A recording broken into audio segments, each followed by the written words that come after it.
আর কতক্ষণ ওয়েট করবো ভাই? হ্যাঁ, হ্যালো হ্যালো। হ্যালো। আরে ভাই, আমার ট্রেন মিস করে দিয়েছি, যেতে একটু লেট হবে। আরে মানেটা কি? আরে কিছুক্ষণের মধ্যে ঢুকে যাবো, ওখানে বিয়াসও চলে গেছে, দেখ ওর সাথে ওয়েট কর, আমরা যাচ্ছি। আরে তোরা জানিসই তো ওর সাথে আমার ঠিক করে কথাই হয় না। হ্যালো, শুনতে পাচ্ছি না রে? হ্যালো। হ্যালো। হ্যাঁ।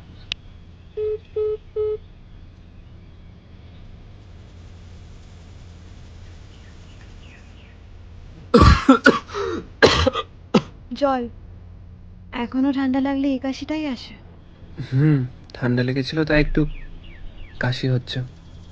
শরীর খারাপ তো এলি কেন? বাড়িতে রেস্ট নিতে। এই একটা দিনই তো দেখার সুযোগ পাই। হ্যাঁ, কিছু না। আমরা অনেক দিন কথা বলি না, তাই না? অনেক দিন? 5টা বছর। আমরা কথা বললে হয়তো সব বিগড়ে যেত। সত্যি কি তাই? নাকি ইগো সরিয়ে কথা বললে সব ঠিক হয়ে যেত? এত বছর পর এগুলো বলে কি লাভ সৈকত? কেন, এখন কমিটেড নাকি? এখনকার দিনে কমিটমেন্ট দিতে কে চায় বলতো? সবাই শুধু রেসপন্সিবিলিটি থেকে পালাতে চায়, তোর মতো। আমাকে তুই ভুল বুঝেছিস বিয়াস। আর কি বুঝতাম বল? আমাকে ক্ল্যারিফাই করার সুযোগটাও দিসনি। দেখ, যা হয়েছে আমার ভুল। আমি ইম্যাচিওর ছিলাম। আমি নিজের ভুল বুঝেছি।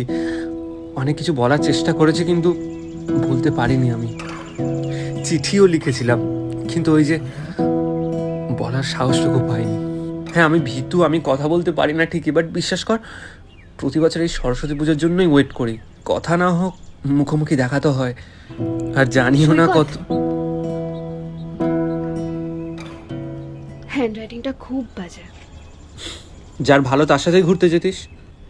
যদি অন্য কারোরই দরকার হতো তাহলে আমি এই 5টা বছর ধরে কারোর পছন্দের লাল শাড়ি পরে তোদের সাথে বোকার মতো ঘুরতাম। মানে হ্যাঁ, আজ বাকিদের ট্রেন মিস হয়নি, এগুলো প্রি প্ল্যান্ড। হ্যাঁ, জানিস তো, আমরা না মেয়ে, কে কি ভাবে সেটা খুব ভালো করে বুঝতে পারি। তার মানে এবারে সরস্বতী পুজোতে আমরা একসাথে ঘুরছি? না, হ্যাঁ, সব পুজোতে। যদি বলি সে সবই তোমারই, একা চিঠি একা